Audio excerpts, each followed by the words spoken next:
a WFXR News special presentation honoring Black history. Brought to you by Hamler Curtis Funeral Home and Crematory. Well, good evening, everyone. Welcome to our WFXR special presentation honoring Black History 2025. I'm Jermaine Ferrell. And I'm Hazelmarie Anderson. Over the next half hour, the WFXR new team will actually show you places, people, and even organizations across Southwest and Central Virginia that tell the stories of African Americans shaping our past, our present, and our future. So let's get this one started with one of the biggest ways African Americans have shaped our region and our nation, and that's through music. That's right. Now, one of the big genres, there's gospel, many genres between. Black Americans created, nurtured, and evolved these art forms as a way to express their empowerment and freedom. And at the intersection of all those styles is funk music with a sound and a soul that's unique. Now, I met a man from Lynchburg, and he took the groove, his love of the groove, and created the School of Funk, ensuring the vibe is under one nation, under a groove, for vibes of centuries to come. It's kind of like funk is undefinable, really. Funk is a feeling. No matter what type of feeling, like you can be up, down, sad, blasé, but you just listen to some funk music, man, you're gonna be dancing for hours. Some would argue that funk isn't just a musical genre, but it's also a way of life. And it's all about the groove. And as Bootsy Collins taught us all when we were younger, everything is on the one. So if you're a music person, everything has to hit on the one, and then you fill in the spaces in between with all kind of cool stuff, but you land back on the one. We know the fundamentals of funk, but who created funk? James Brown was funky, and he was called the godfather of soul. Sly and the Family Stone had elements of funk. Style of funk that I like, which is P-Funk, which is the George Clinton thing. That is a whole lane of its own. Tony Cam said that he was 14 years old when he heard the vivid and psychedelic sounds of Parliament Funkadelic making their way through the speakers. And thanks to them and Earth, Wind & Fire, he knew he wanted to be a musician. I put these shows on in the basement all the time to myself. Flash forward 40 years later, Tony Cam's love of music hasn't stopped. It has evolved. He noticed that there was a need for young musicians to be seen and heard in a world where music is being created through computers. And with one passing conversation, the School of Funk project was born. I was worried at first because I said, well, our kids gonna sign up to do funk music. And like they say, build it and they will come. And with the collaborations from Building Bridges Productions and Music is Forever, what started with a class of 3 young musicians in 2023 has grown to 10. He's taking a chance on these kids. Give these kids a chance. School of Funk Project is a nonprofit where young musicians perform, learn, record, and produce music while working alongside professional musicians like Tony and the Funk All-Stars. Classes are free, but the lessons they're learning are priceless. When a young person has the ability to explore, to feel their way around, it does something to their synaptic responses. You know, there's a connection being made. And one connection is the life experiences the school gives these young musicians. Wanted to bring kids into our band and not treat them like kids, but treat them like young musicians and give them that real life experience. So come out, do a show, take everything down, pack it up, travel back, and get paid. It's phenomenal to see that. It's almost like that caterpillar butterfly. Tony's talking about what it's like to see young performers blossom and gain confidence. 10-year-old London was shy to speak to us on camera, but when you put those drumsticks in her hand, she became electric. There's something totally different to turn around, to see them light up and see the audience respond to what they just did. Is the real reward, says Tony. He goes on to share how proud he is of the School of Funk project and hopes his vision expands to create one nation of kids under the groove. The genesis is right here in little old Lynchburg, Virginia. who knows, man, we have a whole nation of kids playing funk, man. In Lynchburg, Hazelmarie Anderson, WFXR News. Thank you so much, Hazelmarie. That was music to my ears. Now, while the School of Funk looks to the future, Southwest Virginia has plenty of musical history in its past. A lot of that history was made at a little joint in Martinsville, where some legendary black artists left their stamp on the city. But even though time and progress threaten to wash away that stamp, WFXR's Zoe Mowry shows us the fight to make sure the Paradise Inn is never forgotten. Lawrence Mitchell was born in Martinsville in 1953, just blocks away from where the Paradise Inn once stood. Built in 1917, Mitchell's grandparents and parents enjoyed the liveliness of the inn, and to him, that meant Paradise was home. You know, I used to walk by here all the time, look over, wish I could, go in at certain times. I used to, shoot pool at the local pool hall, and just go up and down the street. There was a little supermarket down the street. The mayor, the first African-American mayor, used to live right down here on the street. So it was just an avenue of just people walking and talking. Mitchell says inside Paradise Inn were the best hot dogs and cheeseburgers, a barber shop, beauty salon, meat market, and grocery store. In short, everything you needed was inside that 4-story building. People met there, fell in love there. People lived there. People went and they danced. They had a good time. It was just a place you could go and for one night forget that somehow being a person of color in America was a bad thing. It was a place where it was a good thing. It was a fun thing. Paradise Inn was also on the circuit where African-American entertainers would go to perform. Places like Roanoke and Danville, they always ended up inside the inn to stay and play. Paradise was known in the evening, on the weekend, for its partying, so to speak, all right? So it was a place where it was on the circuit where a lot of the soul singers and different things, people came through. James Brown was here. You name them, they all came through Paradise. The building was abandoned in the 90s. A new owner later took over and renovated the outside of the building, which took away from the possibility for the project to qualify for historical grants. In 2023, the city learned it would cost $5 million just to stabilize the building. At the time, Mitchell was on city council, and they decided to demolish the building. But the Fayette Area Historical Initiative Museum has a little piece of Paradise, and they hope to expand it. We may get to a point where we can give you almost like the Paradise experience, when you come to the museum. Of course, we can't replace the people, and we can't always evoke the soul of those individuals because we're not going through what they were going through at that time, but we can kind of give you an insight. Paradise is just, the center, and hopefully in the future, something will become a paradise again. Someone will come and remember the community, and somehow put something that would contribute back to what Paradise is. The Fahey Museum is continuing to document the forgotten Black history in Martinsville and the surrounding counties. In Martinsville, Zoe Mowry, WFXR News. Well, sports is one of our region's richest lifebloods, and Black athletes and coaches have blazed their share of trails through Southwest and Central Virginia. Now, among them is Frankie Allen, who made history playing basketball and then did it again as a coach.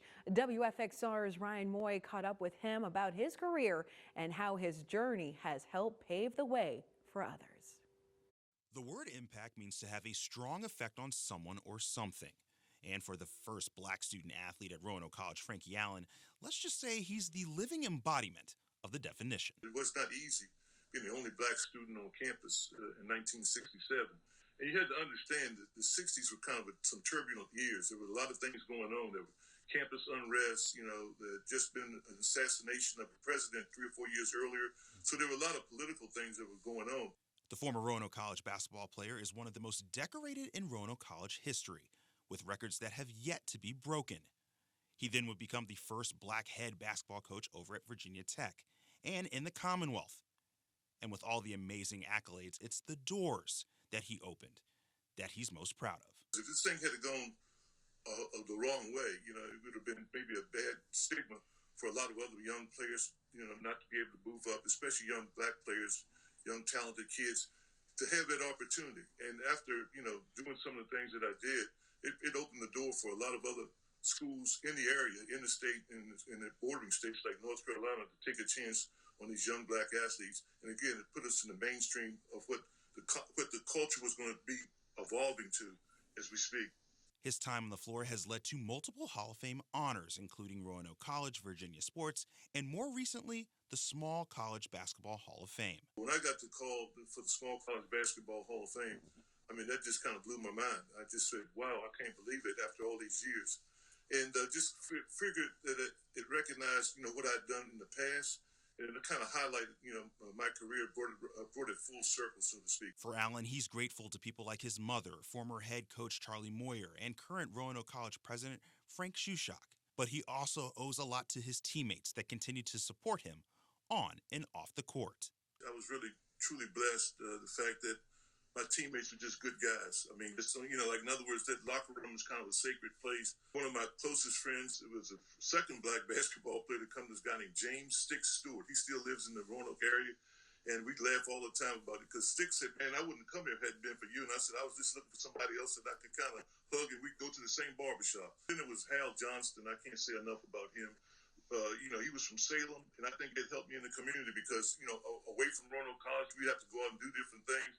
But Hal kind of said, when I was with Hal, people kind of look at me quizzically, but Hal would kind of just smile and say, give me a stamp of approval, like Frankie's okay, whatever. So, those teammates that I had other teammates and through the years, they really meant a lot to me. As Allen continues to champion change, he has a message for those following in his footsteps.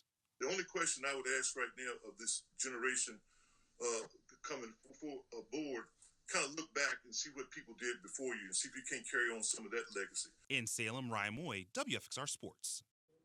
Thank you so much, Ryan. Now, whatever your walk of life, history proves anyone can answer the call to act. Dr. Brenda Hill has done that for decades, first as a nurse in the U.S. Army for 13 years, and now as president of Roanoke's local chapter of the NAACP. Among the inspirations for her activism is the most influential civil rights activist in American history.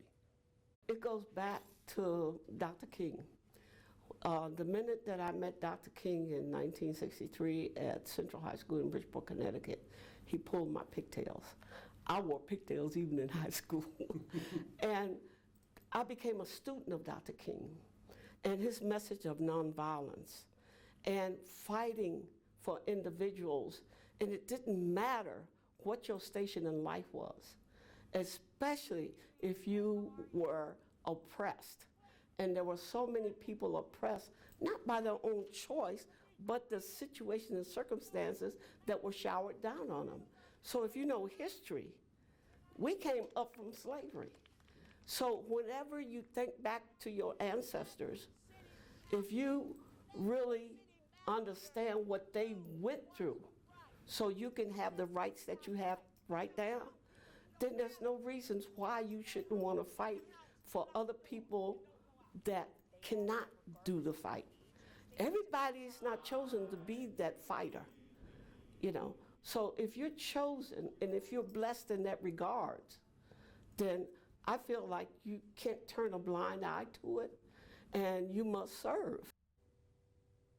Now, Dr. Hill is the first African-American elected as secretary for the state of Virginia's Board of Nursing. Now, she was instrumental in reactivating the Roanoke NAACP Youth Council in 2010 to help develop future activists. Well, coming up, a fixture in Roanoke for a quarter of a century. Sherman Lee's historic tenure as mayor may be over, but you'll hear from him on why his work is far from over. Plus, one of the most impactful names in the civil rights movement is a name you may not know. Thanks to years of persistence in Roanoke and the nation's capital, see how everyone will know Reuben Lawson's name and legacies for decades to come. Honoring Black History will return after these messages.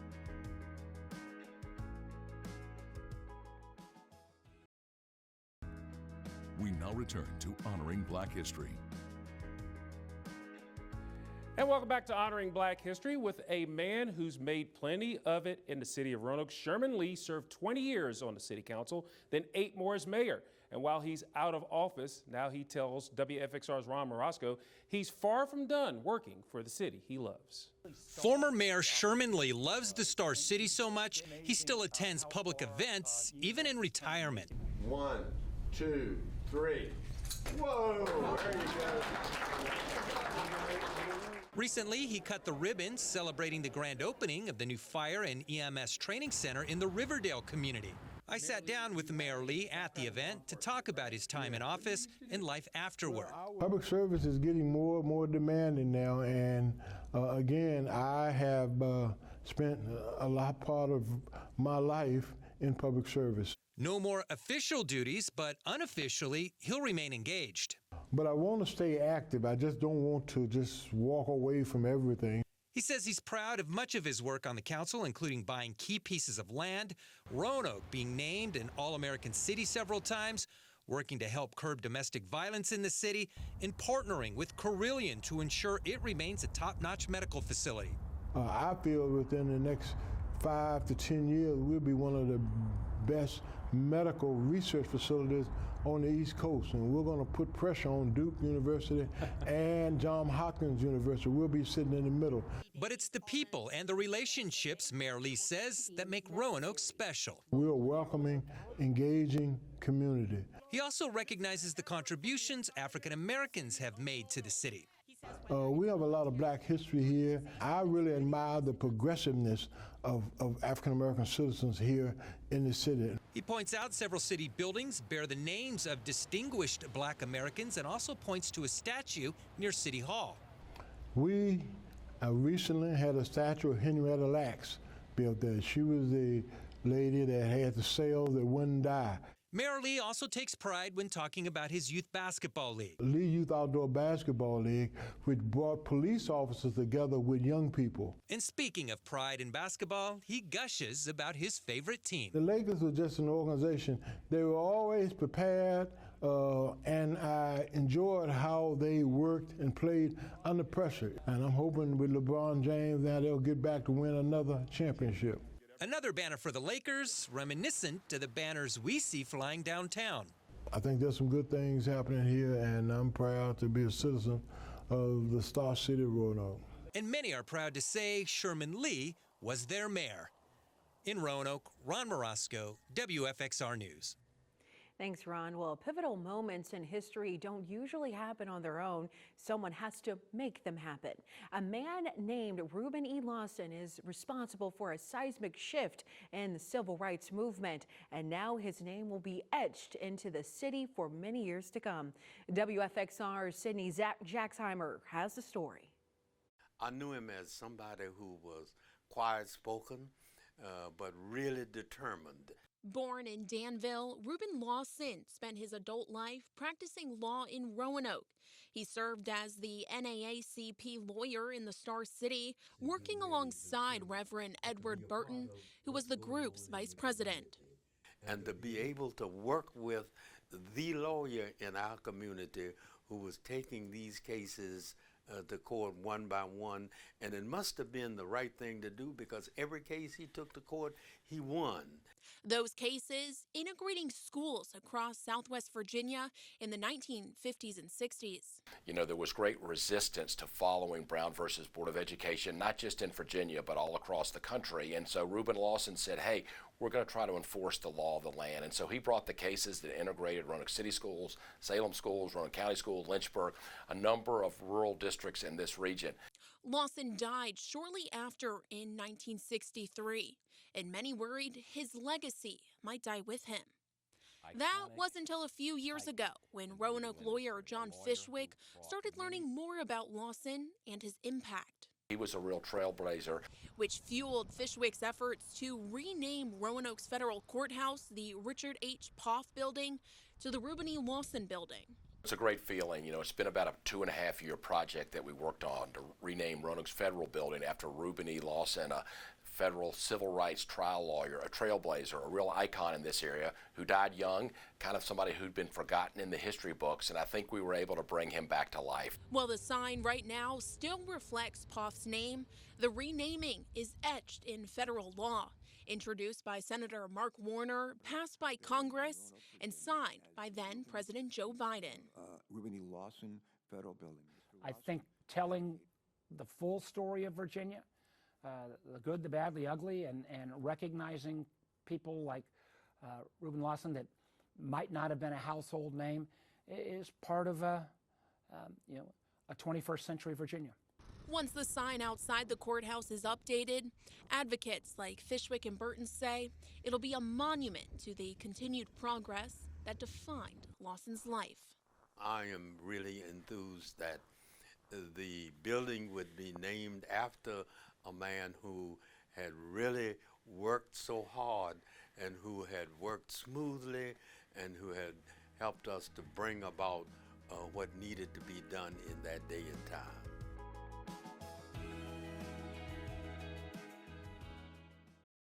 And welcome back to our Honoring Black History special. Now, Edward R. Dudley was not the first black ambassador in the United States history, but he was also a Roanoke native. Now you can explore his history, including photos, writings, and more, right in his old neighborhood. WFXR's Rian Lowndes has the story. I just feel he did an exceptional job in civil rights. Edward R. Dudley was the United States' first black ambassador, serving in Liberia under President Harry Truman and expanding opportunities for black civil servants abroad. After that, he was elected to the New York Supreme Court. But before all of this, he grew up in Gainsboro. He grew up on Gilmer Avenue. In fact, he grew up next door to another legal titan, Oliver Hill. He graduated from Lucy Addison High School here in Roanoke and then went off to college really with the intention of maybe becoming a dentist and following in his father's footsteps.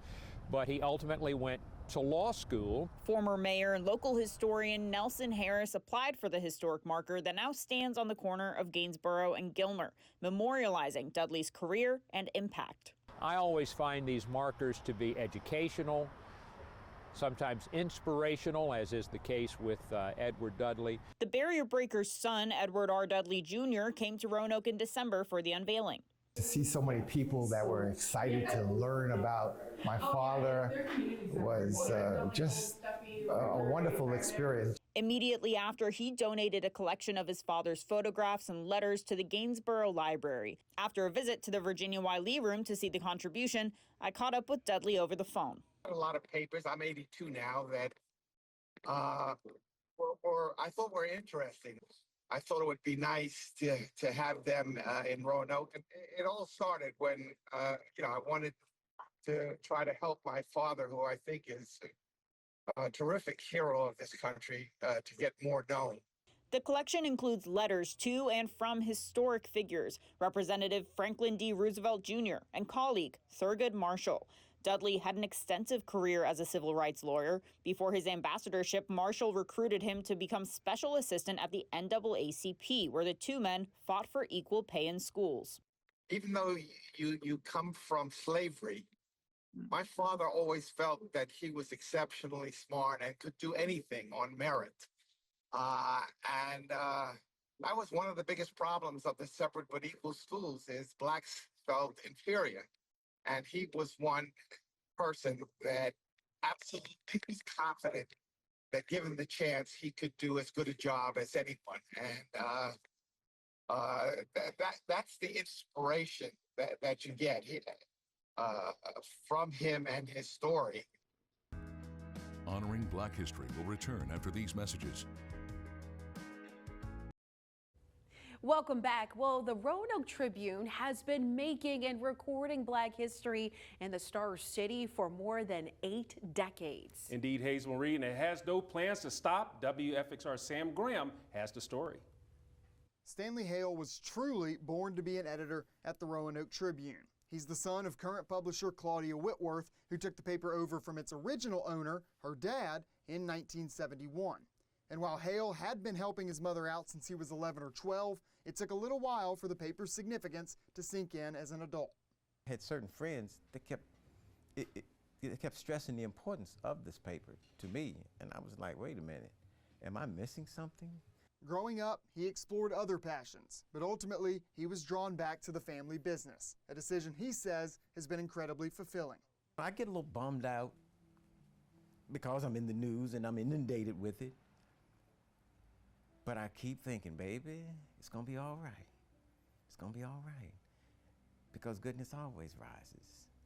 When Hale's grandfather, Reverend F.E. Alexander, founded the Tribune back in 1939, he also established 3 other papers across Southwest Virginia. 86 years later, only the Tribune remains, and the family's commitment deserves the credit. I love these people. I mean, I do, because I need them, and they are my subsistence. You can't do anything on your own. And, he says, in an increasingly negative world, the Tribune provides a fresh perspective for readers by highlighting the region's positive moments. That's what we do. We try to inspire through our little paper with a purpose. We put news that's important as well, but it's mostly good news and positive things that's going on in this area, and we need more of that. Lee Pierre interned with the paper while a student at Roanoke College and returned in a volunteer capacity after finishing a career in education. She believes the paper has survived the test of time because it hasn't lost its touch with the area it serves. I think that's why this paper has lasted so long, because it reaches out to the churches, it reaches out to the schools, it reaches out to the elderly who are sitting at home and don't know what's going on with their friends down the street. Hale and the Tribune know the world is becoming more digital by the day, and they intend to expand its online footprint. But they agree. The Tribune's roots are firmly planted in paper and ink and have no intention of abandoning that. I know it's a dot-com world we're living in, but I hear like people call in here when they don't get that paper, and they mad, man. In Roanoke, Sam Graham, WFXR News. Thank you so much, Sam, and thank you all for joining us. I'm Jermaine Ferrell. And I'm Hazelmarie Anderson. We hope you have a good night.